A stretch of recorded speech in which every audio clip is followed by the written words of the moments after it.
Hello नमस्कार प्यारे बच्चों। आज हम पढ़ेंगे प्रश्न वाले 2.2 का प्रश्न नंबर 2।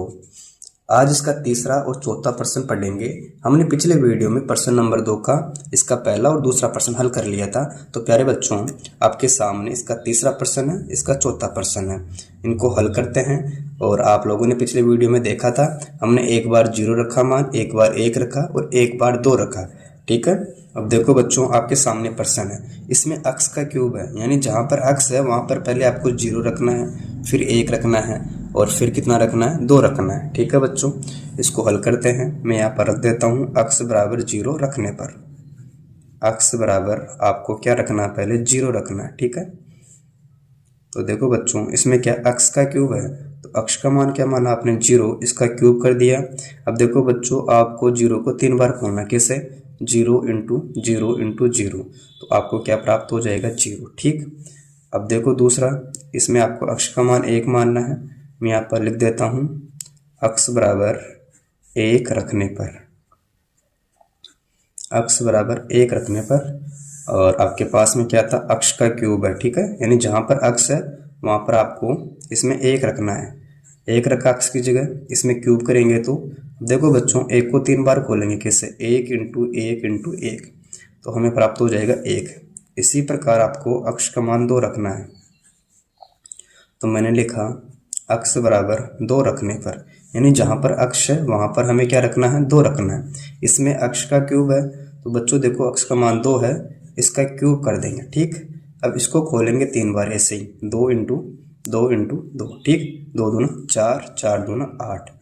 इस प्रकार हमने देखा कि अक्स का मान हमने जब 0 रखा तब हमें मान प्राप्त हुआ 0, फिर अक्स का मान हमने 1 रखा, हमें प्राप्त हुआ 1, और अक्स का मान हमने रखा तब हमें प्राप्त हुआ 8। इसी प्रकार इसके चौथे प्रश्न को भी हल करना है। ठीक है बच्चों, इसमें पहले आपको अक्स का मान 0 रखना है। मैं यहाँ पर लिख देता हूँ अक्स बराबर 0 रखने पर। इसमें पहले आपको क्या रखना है, अक्स का मान 0 रखना है, फिर 1 रखना है, फिर 2 रखना है। देखो बच्चों, आपके सामने है अक्स माइनस 1 और अक्स प्लस 1। ठीक। अब जहाँ पर अक्स है वहाँ पर आपको क्या रखना है, 0।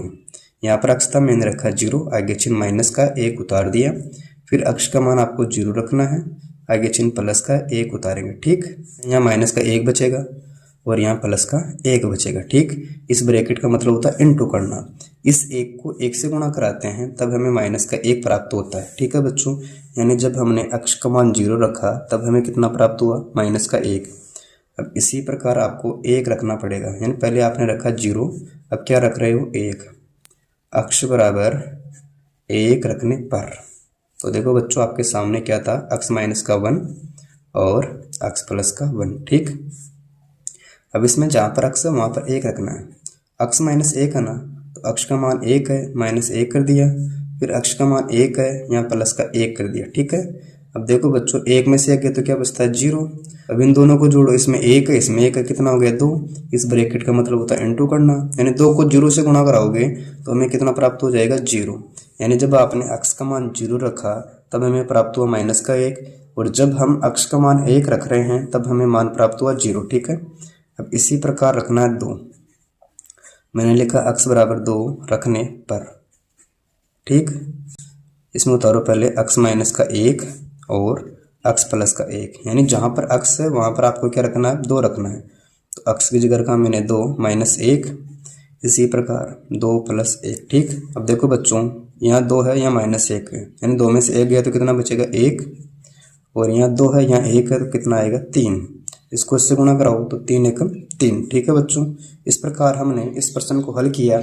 अगर आपको वीडियो अच्छी लगी, वीडियो को लाइक करें, मित्रों के साथ शेयर करें, और चैनल पर पहली बार आए हो तो चैनल को सब्सक्राइब अवश्य करें। Thank you.